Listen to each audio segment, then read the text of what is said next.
Excellence, Monsieur le Président de la République du Congo et Président en exercice de la CAC, Excellence, Monsieur le chef d'État et de gouvernement et chers frères, Excellence, Monsieur le représentant des chefs d'État et de gouvernement, Excellence, Monsieur le Président de la Commission de la CAC, Excellence, Mesdames, Messieurs les ministres des États membres de la CAC, honorables et distingués invités. D'abord, je voudrais rendre grâce à Dieu Tout-Puissant qui nous a permis d'être de nouveau ensemble à cette session extraordinaire après celle de Libreville d'il y a presque un mois. Nous voudrions également exprimer nos salutations fraternelles à vous, Excellence, Monsieur le Président Denis Sassou Nguesso, Président de la République du Congo et Président en exercice de la CAC, et à vous tous, Excellence, Monsieur le chef d'État et de gouvernement, et aussi à l'ambassadeur Président de la Commission de la CAC. Je vous souhaite très joyeuses fêtes de Noël et de fin d'année 2021. Excellence, Monsieur le Président, nous voudrions d'abord saluer les efforts qui ont été consentis jusqu'ici par tout un chacun pour arriver à l'état actuel où se trouve la République centrafricaine, malgré les défis persistants liés au processus électoral en cours. Alors que la communauté internationale s'attendait à la création d'un environnement propice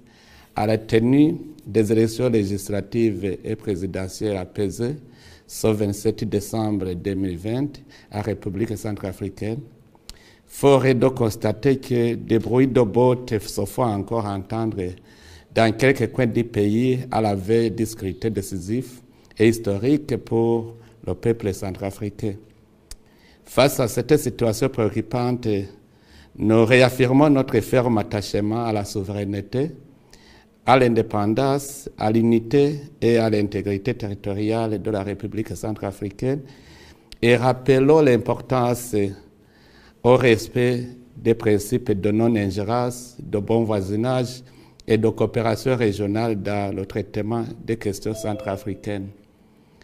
Nous appelons au respect de l'ordre constitutionnel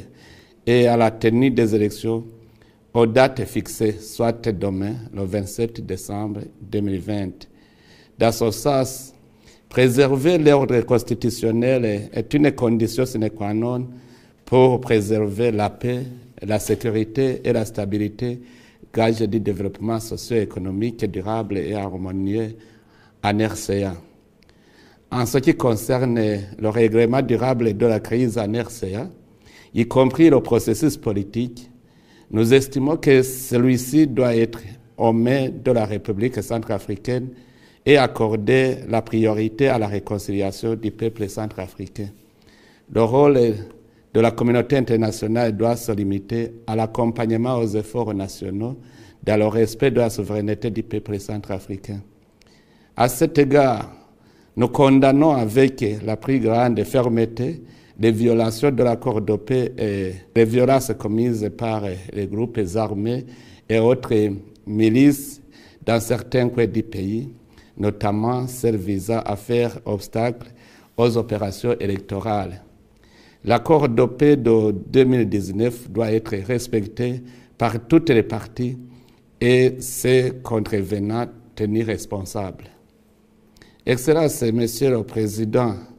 sur le plan sécuritaire, nous condamnons dans les termes les plus vifs toutes les attaques et provocations visant la MINUSCA et d'autres forces internationales qui sont notamment le fait des groupes armés qui cherchent à saboter le processus électoral en violation de l'accord de paix de 2019 auquel ils ont volontairement souscrit. Nous condamnons particulièrement les attaques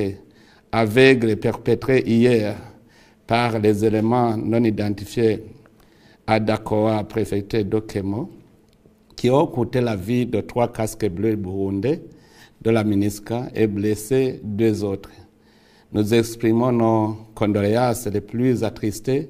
à leurs familles, au peuple burundais et à toute la famille des Nations Unies en Centrafrique et souhaitons un prompt rétablissement aux 2 soldats burundais blessés. De telles attaques contre les soldats de la paix constituent des crimes de guerre et ne resteront pas impunis. Nous exhortons les autorités centrafricaines à mener des enquêtes et traduire devant la justice les responsables de telles attaques horribles. Nous saisissons, Excellence Monsieur le Président, cette occasion pour rendre hommage aux membres du personnel de la MINUSCA, du bataillon burundais qui ont sacrifié leur vie au service de la paix en RCA. Malgré la menace existentielle que présentent certains groupes armés non respectueux de l'accord de paix, nous réaffirmons notre engagement à maintenir notre bataillon militaire sur place jusqu'au retour définitif de la paix et la stabilité en RCA, pays frères et amis. Nous réaffirmons notre soutien aux institutions démocratiquement élues dans les efforts qu'elles déploient pour promouvoir une paix et une stabilité durable en République centrafricaine à travers un processus politique global et pour s'acquitter de leurs engagements au titre de l'accord de paix. Sur le plan politique, nous exhortons les autorités de la République centrafricaine et les groupes armés signataires à mettre pleinement en œuvre l'accord de paix de bonne foi et sans délai afin de répondre aux aspirations de paix, de sécurité, de justice, de réconciliation et de développement du peuple centrafricain. Tout différend qui peuvent surgir doit être réglé par des voies pacifiques, notamment au moyen des mécanismes de suivi et de règlement des différends prévus par l'accord de paix de Khartoum. Aussi, nous exhortons les groupes armés à mettre un terme aux violations de l'accord de paix et à toute forme de violence contre les civils,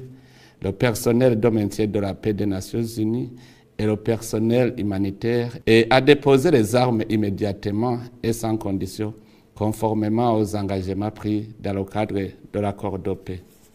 Excellence, Monsieur le Président, chers collègues, nous ne saurions terminer notre intervention sans encore une fois exprimer notre gratitude à vous, Excellence, Monsieur le Président Denis Sassou Nguesso, Président de la République du Congo et Président en exercice de la CAC, pour votre leadership dans l'organisation spontanée de cette session extraordinaire de notre organisation. En terminant, je vous souhaite encore une fois